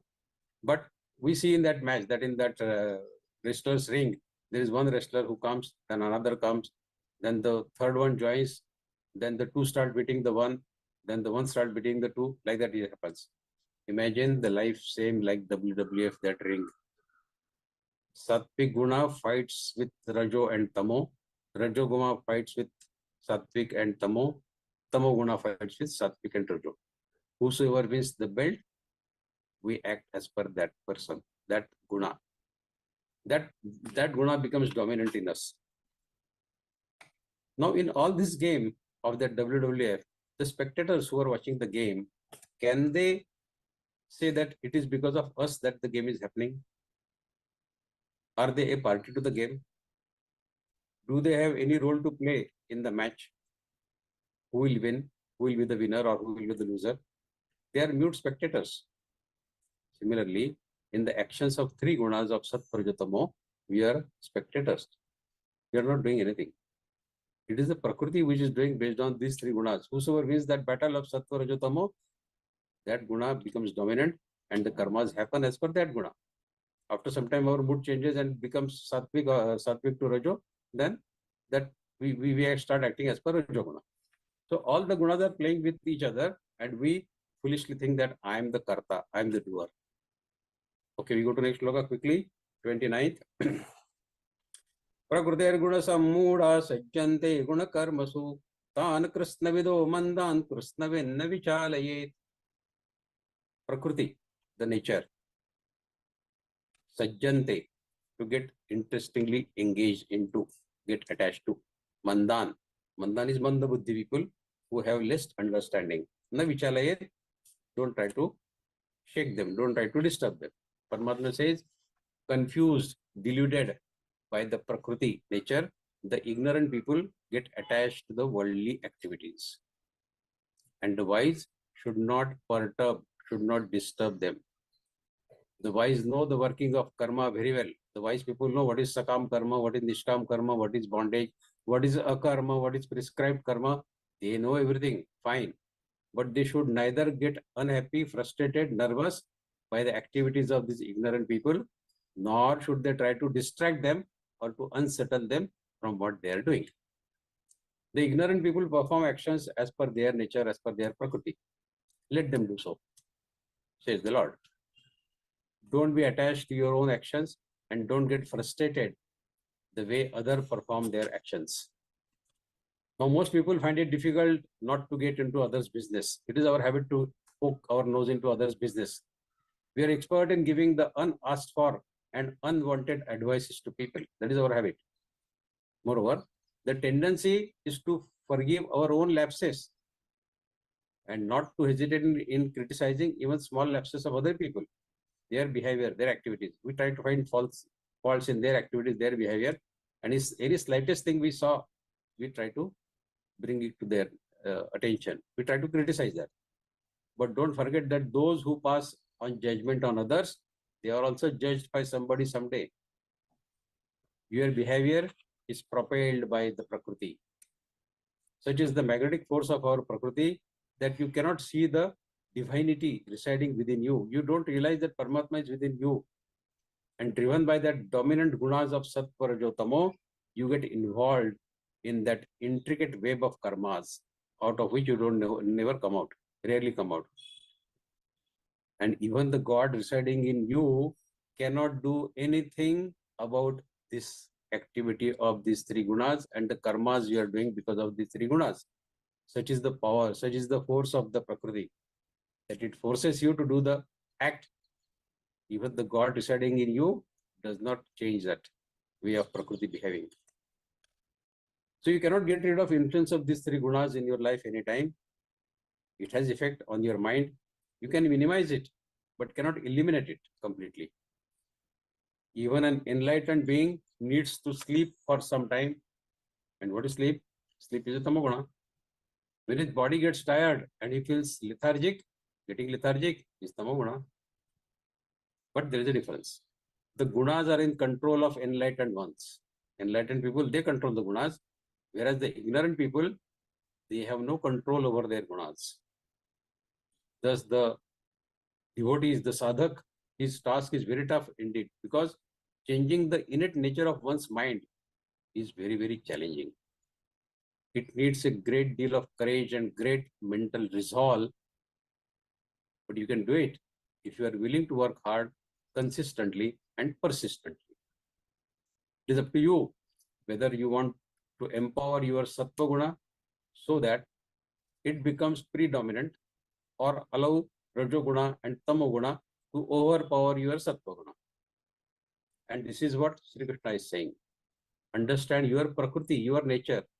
Know your gunas, your karmas, because the one who does not understand even this much about himself is an ignorant person. First understand yourself, then try to understand others. And a seeker should remain aloof from such ignorant people. Don't have anything to do with such ignorant people, because you are not a spiritual guru. We are not, definitely not. And we cannot advise such people, ignorant people. Hence, if you try to reform them, you will end up in impairing or damaging your own self. So don't get involved with such people, Paramatma says. Let us quickly go to slok number 30 now. Mai sarvani karmani sanyasya adhyatma chetasa nirashir nirmamo bhutva yudhyasva vigata jvaraha. Mai means to me. Sarvani, all sorts of. Karmani, all karma, all actions, all activities. Sanyasya means to give up. Sanyas means to give up, to relinquish. Adhyatma chetasa, that means mind filled with self-realization, with your viveka buddhi, self-realization. Nirashir means not nirash. Nirashir means without asha, without ichha, without kamana, without desire. Nirmama means not nishthur, means mamata rahit, that means without attachment. Vigata jvara, vigata means to give up, to become devoid of, to become bereft of what? Jvara. Jvara means anger, without anger. Vigata jvara, without anger. Yuddhasva is to take up the duty of fighting the war. So Paramatma says in this shloka to Arjuna, completely surrendering karmas to me with your consciousness firmly established in the supreme knowledge, without any attachments and desires for any gain, fight without any grief or anger. Surrender all your karmas, all your thoughts unto me, Krishna says to Arjuna. Now say this to yourself. This body belongs to you, and thus its prakriti is yours, Lord. Prakriti is yours, Lord. This body is yours, Lord. This mind belongs to you. Thus whatsoever gunas, be it sattva, rajo, tamo, are all your gunas, Lord. This intellect is yours, Lord. Thus whether it is filled with ignorance or whether it is illuminated with knowledge, either way, it is yours, Lord. That means Sharir, Man, Buddhi, it is all yours. Offer yourself to Lord as you are. Don't try to change yourself. Don't try to pretend that you are a very sattvic person. The way you are, you offer it yourself to the Lord. Then Lord says, offer all your karmas to me, and then become free of desires, expectations and attachments. The devotee of Lord Vishnu does mantra chanting for Lord Vishnu for say 2 hours, and then offer it to Lord Vishnu. Shri Krishna Arpanamastu. Now what kind of ego will he have then? Because he has offered everything to Lord Krishna or to Lord Vishnu. Will there be any room left for ego in his mind then? Whether you are doing mantra chanting or meditation, before getting into act, offer it to the Lord. Gautam Buddha used to say, before you open your eyes, offer the fruits of your meditation towards the well-being of the entire world, all the living beings on this earth. All these methods basically are intended to break yourself and your self-centered tendencies. And mind you, if you don't do this, all that will happen is that your ego will get further bloated, will get further boosted. Then whether you do mantra chanting or meditation or observe austerities, that means tapas, or any other devotional activity you do, your ego will get more and more strength. I did this chanting, I did this yoga, I did this meditation, I visited that place, all that you will keep coming into your mind, and that will make your I bigger and bigger. While you want to kill that I, on the contrary, it will start making bigger and bigger. I have visited so many religious places, I have done so many yatras, I get up at 4 o'clock and do meditation. You do that. I attend all shivirs arranged by Geeta Parivar. Why don't you do also that? Oh, you must do it. On the face of it, this may all seem very innocuous and even encouraging or motivating statements from your side. But in effect, you are magnifying your own ego. Look at the examples of Ravana. Ignorant people burn his effigy every year on Dashera day, as they are unaware that Ravana was a great scholar. He was a great sage, a staunch devotee of Lord Shiva. He performed umpteen number of yagyas and austerities and was very, very dear to Lord Shiva. But his ego, it proved to be the reason for his downfall. Mythology says that in his previous life, Ravana had been Lord Vishnu's doorkeeper. But it was his mighty ego that took him away from Lord's feet. Moral of the story is that you can be beloved of Lord Shiva, like Ravana was. You can be beloved of Lord Vishnu's chosen one, Lord Vishnu's doorkeeper also you may be. But if you are an egoistic person, then you will be killed. You will not be spared at the hands of Rama. Rama killed Ravana. So thus be very careful not to get into nursing of your ego. Ego is suicidal. And this will be achieved by offering your karmas to the Lord even well before you start your karmas, even well before you start your actions. The attitude of we people should be, oh Lord, it is your grace that you are enabling me to carry out this seva, my responsibilities so appropriately. Now, whether it is your home or whether it is temple or where it is place of working or where it is place of leisure, whatever place you are, no matter what action you are performing, before performing the karmas, offer them at the feet of Lord Krishna. And thus remain free from the attachments and expectations, free from anger and envy. The Lord says, be free of the fear of envy. Every person has some good and bad qualities, attributes, we know that. Nobody is perfect, we know that. So be aware of those in you and others, whatever are the good and bad qualities in you and whatever are the bad and good attributes in others. But never compare yourself with anyone in the world. Comparison is dangerous because you are unique. You are all different and you are all special. Be aware of others' desirable and undesirable attributes, but praise their positive qualities, their positive gunas. Don't be in a haste to label someone as bad. Because getting such positive feedback from people like you, it is more likely that the other person will reflect on his shortcomings by himself. Comparison is the root cause of all envy and annoyance. Someone is bound to be better than you. And when you compare yourself with such a person who is better than you, it will invariably lead you to the feeling of envy. And then you torture yourself that he is superior to you. You torture yourself mentally. On the other hand, when you compare yourself with someone who is inferior to you, what happens? Your ego will get bloated, bigger, larger. That means comparison does no good in either way. You compare yourself with a person superior to you, it does no good. You compare yourself with someone who is inferior to you, it does no good. So comparison is bad. Don't be judgmental. You will not get anything by becoming envious or angry with anyone. Of course, be open-minded and don't get involved immediately in the bookkeeping activity. You keep observing the people, but don't get involved in that activity of he is better, I am lacking, he is lacking. So these bookkeeping activities we should get rid of. He did this, that, and I did not do this. She did this to me. I did not do that. This is all childish activity of bookkeeping. And it will not do any good to you.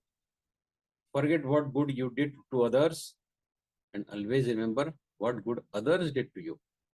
This is the simple principle of living a happy life. In short, by becoming free of all attachments, all expectations, and all that envy or annoyance, offer your karmas unto me, Krishna says. Arjuna, as required at this moment, your responsibility is to take up the war. Your kartavya karma, your prescribed duty at this moment, you do that. Fight this war without any grief and anger, Arjuna. That is what Lord Krishna says. So we should trust the Paramatma in every word that he gives us in Geeta. It is like, some rich person, very, very rich person, he invites you for lunch someday next week, say next Sunday, some very rich person in your locality, he invites you for lunch. You are surprised with his invitation.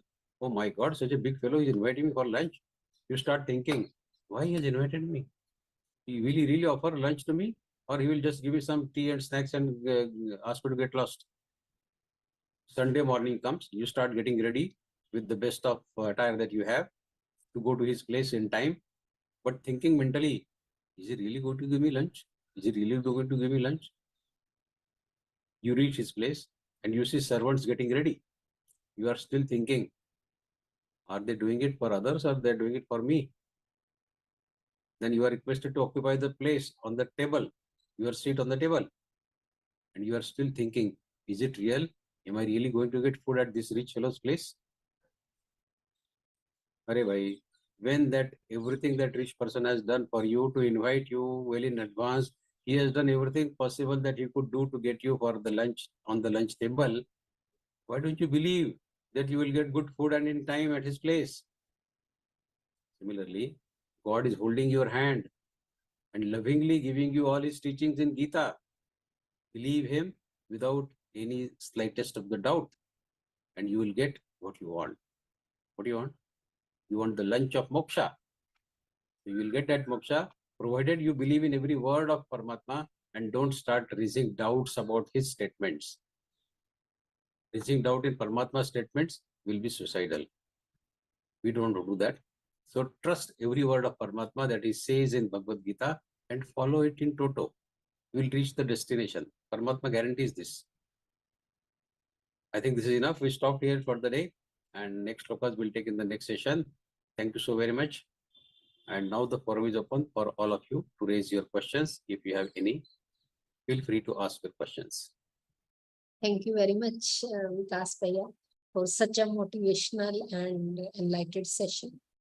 Now, I would like to say, if you have some doubt or some question, you can raise your hand. You can raise your hand and please switch on your video.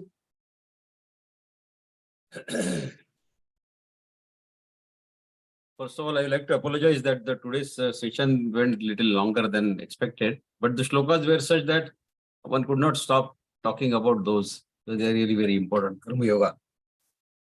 Okay, but if you still have any questions, you can raise now. We still have one session for this Karma Yoga. You can reserve your questions for the next. If you think it is too late in the day, you can have it in the next session also. Please, Mohanji, please ask. Jai Shri Krishna, sir. My protestations to you. Sir, on this verse number 28, I need some clarification about this Guna Vibhaga and Karma Vibhaga. Yes. This Guna Vibhaga is Satvik, Rajsik and Tamsik. And these, all the three keep appearing one after another, maybe the proportionately. They keep varying depending on our own attitude towards life and to others and all that. So that is one part. Other part is this karma vibhaga. So that depends on our sense organs, mind, intellect, and things like that. Right. And it has got something to do with vasanas. That is Yes. how I. So we can hardly do much about these things because vasanas have already occurred, and we have to just follow those our past karmas and satisfy our vasanas rather than do anything much on this present life. So how to manage these things? See, yeah, right. See, this is what we discussed in today's few shlokas, that we cannot control our senses and sense objects. Senses Yes. will continue to interact with sense objects. Yes. Eyes will continue to see, ears will continue to hear, tongue will continue to speak or eat. All that is going to happen. Yes. And if the result of Indriya, senses meeting with the sense objects, is favorable, you feel happy. Hmm. If the result is unfavorable, you feel sad. Yes. So the way Paramatma is teaching us is Guna Guneshu Vartanta. Yes. Keep yourself unattached from the activities of this Guna Vibhaga and Karma Vibhaga.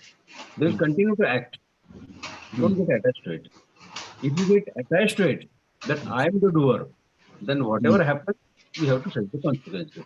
If you merely watch it as a witness, neither interested in the karma phala nor interested in the karma itself, but you are observing it only as a witness. Whether it is favorable or unfavorable, Gita's main principle of Gita is samatma yoga uchyate, equanimity.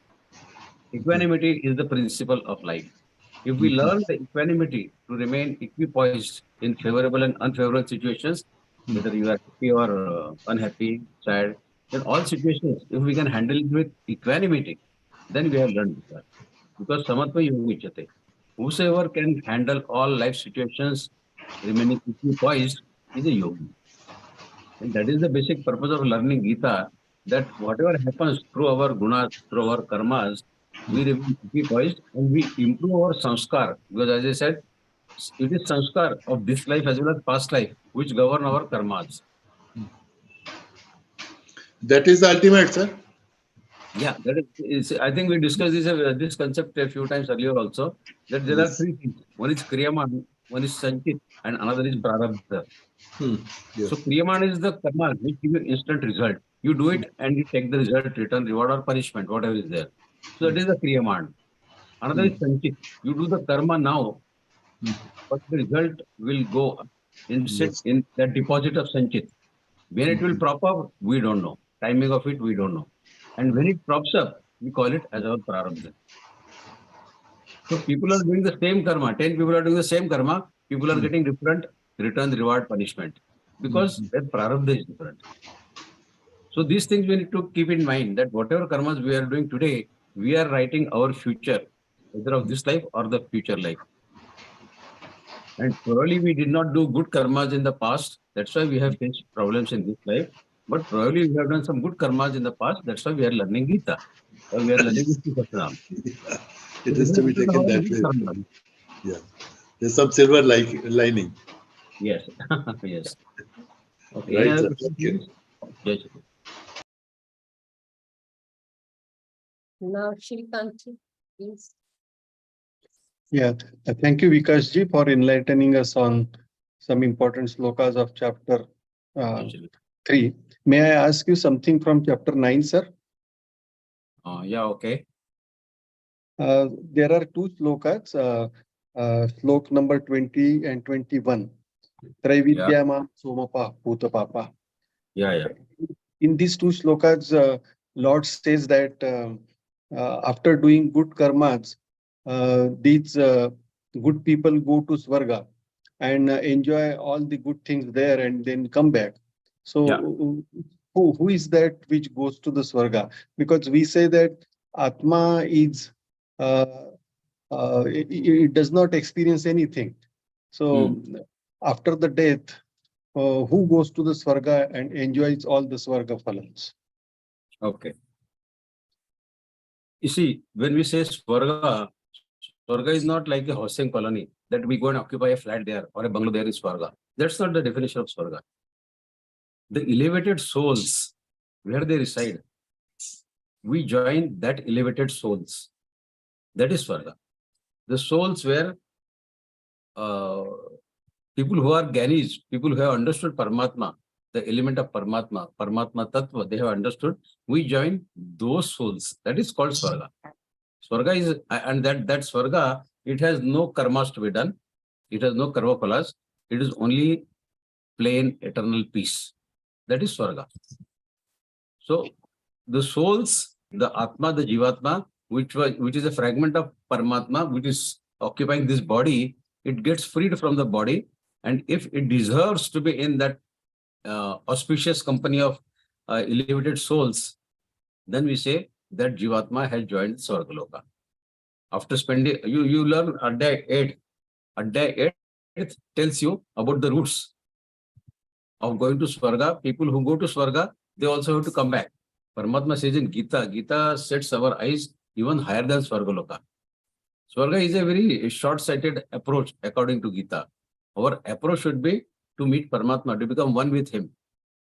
Because if we go to Swarga, after our deposit of punyas, sattvic karma is over, we have to again come back on the Manushya Loka and do new karmas. Deposit again something, go back again come down, again go back. Instead of doing this go back and coming back and all this janma mrityu in this cycle of birth and death, Paramatma says, why don't you come to me? Mamapete to konte punarjanmana vidyate. This is the eighth adhyaya. Paramatma says, Mamapete, one who achieves me, punarjanmana vidyate. It doesn't take rebirth again. And these souls, we have seen in the 11th chapter of Bhagavad-Gītā, when Arjuna sees the Virat Rupa of Paramatma, he sees a lot of sannyasis, sadhus, maharshis, rishis, all elevated souls in that Virat Rupa of Paramatma. So these are all the souls who have become one with Paramatma. Or if it happens, and if any one of us really become that elevated, and we become a part of Paramatma, and Paramatma decides to show his Virat Rupa again after, say, another 5,000 years, we may be seen as a part of Paramatma in that Virat Rupa one day. It depends whether our sight is only Swarga or our sight is becoming one with Paramatma.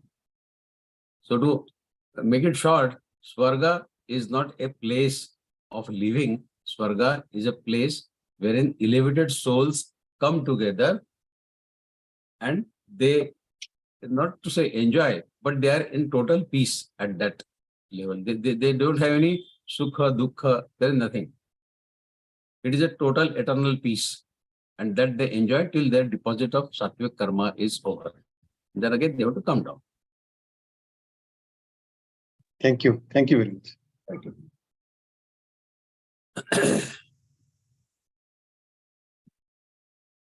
Sharma ji. Yeah. So, Jai Krishna, Vikas ji.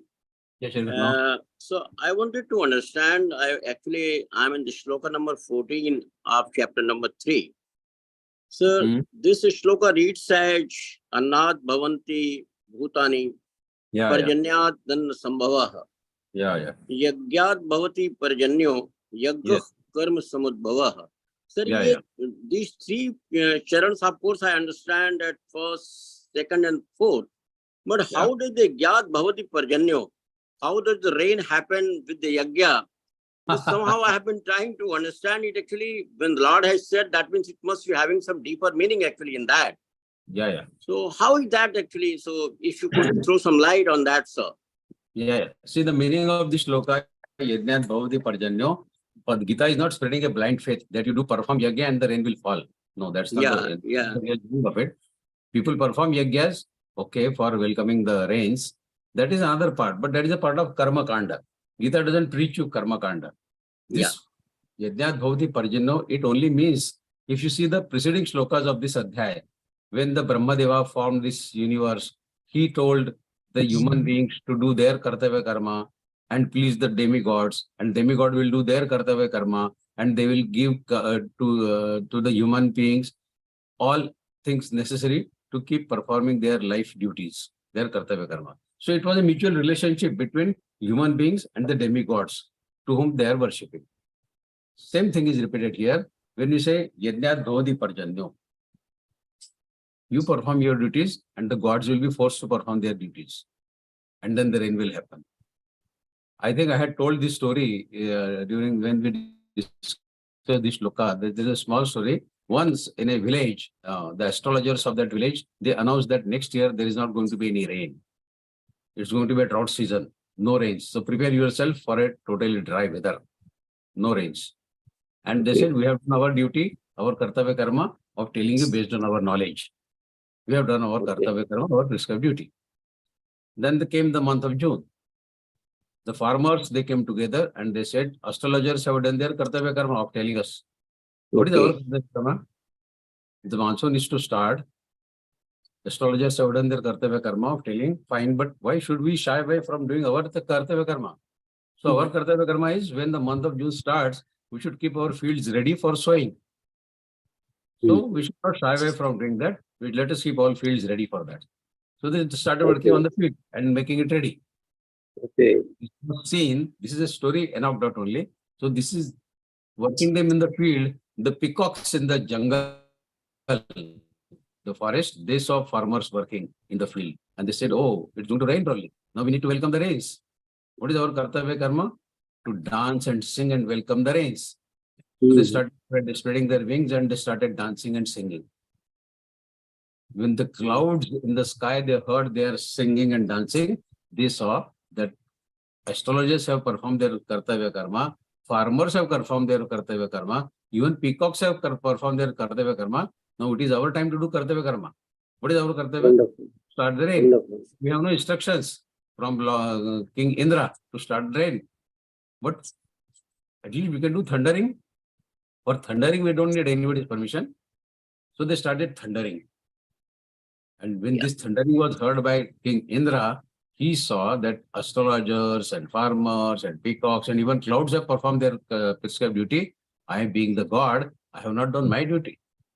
So let me do my duty. And then he instructed the clouds and then the rain started. So in short, if we perform our kartavya karma, everybody else around us will perform his duty.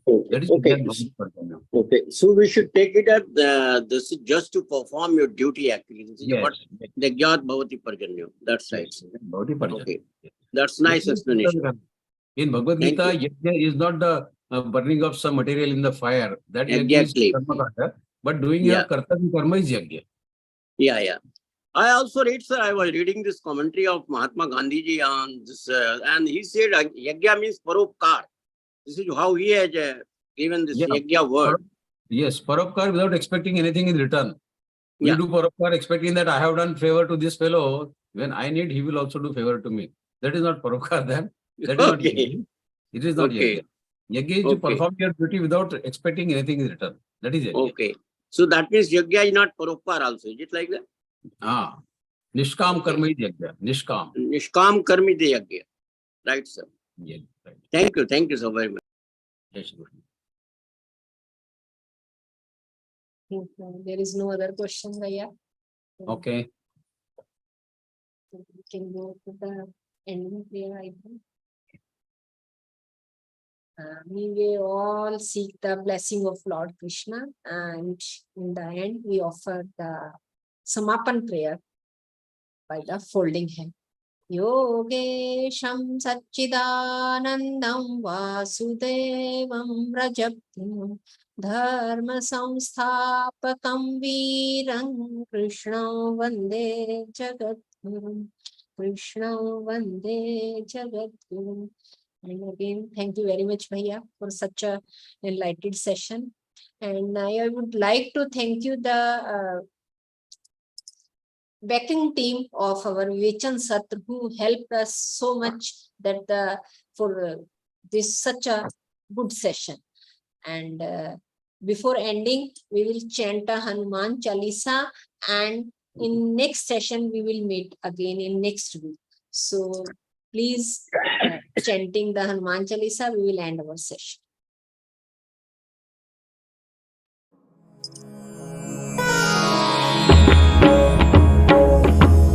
Shri गुरु चरण सरोज रज निज मनु मुकुरु सुधारी बरनउ रघुबर विमल जसु जो दायक जय कुफलचारी बुद्धिहीन तनु जानिके सुमिरौ पवन कुमार बल बुद्धि विद्या देहु मोहि हरहु कलेस विकार।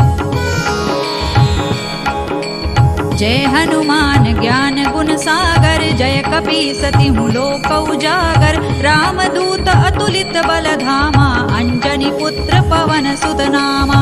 महावीर विक्रम बजरंगी कुमति निवार सुमति के संगी कंचन बरन विराज सुबेसा कानन कुंडल कुंचित केसा।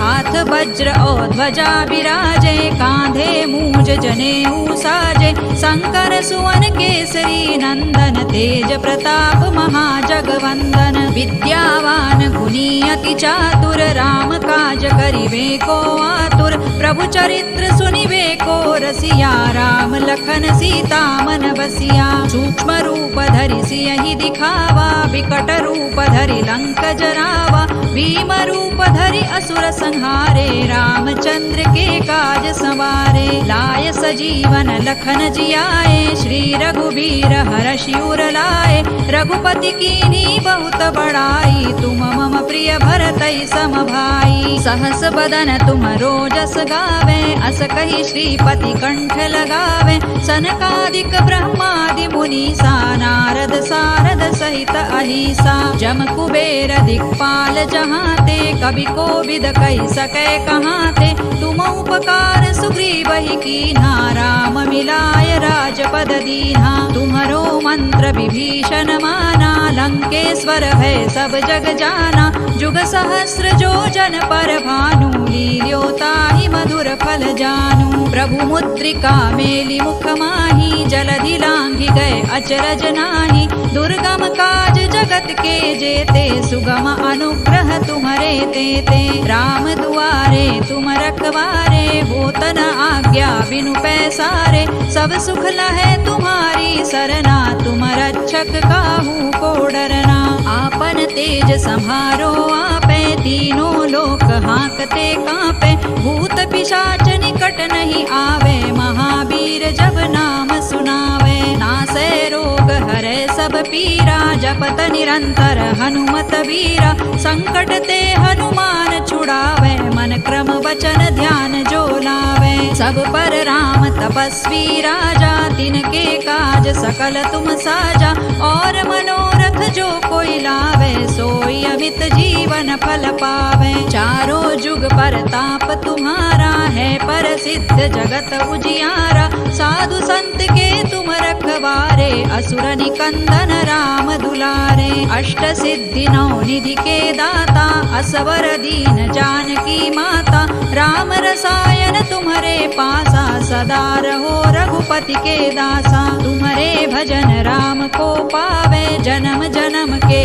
दुख बिसरावे अंत काल रघुबर पुर जाई जहाँ जन्म हरि भक्त कहाई। और देवता चित्तन धरई हनुमत से सर्व सुख करई संकट कटे मिटे सब पीरा जो सुमिरे हनुमत बलबीरा। जय जय जय हनुमान गोसाई कृपा करहु गुरुदेव की नाई जो सत बार पाठ कर कोई छूट ही बंदी महासुख होई। जो यह पढ़े हनुमान चालीसा होय सिद्धि साखी गौरीसा तुलसीदास सदा हरि चेरा की जय नाथ हृदय महडेरा। पवन तनय संकट हरन मंगल मूर्ति रूप राम लखन सीता सहित हृदय बसहु सुर भूप। सियावर रामचंद्र की जय पवन सुत हनुमान की जय उमापति महादेव की जय।